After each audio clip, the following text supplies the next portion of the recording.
بسم اللہ الرحمن الرحیم۔ ایک جنازہ آیا تو رحمت عالم صلی اللہ علیہ وسلم سے عمر فاروق رضی اللہ تعالیٰ عنہ کہنے لگے، اے اللہ کے رسول صلی اللہ علیہ وسلم، آپ اس شخص کی نماز جنازہ مت پڑھائیے، یہ فاسق آدمی تھا۔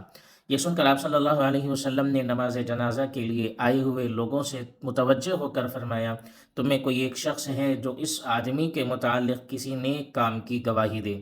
یہ سن کر ایک شخص کہنے لگا، جی ہاں، میں نے اس کو اللہ کے راستے میں یعنی جہاد کے موقع پر رات کو مجاہدین کا پہرا دیتے ہوئے دیکھا ہے۔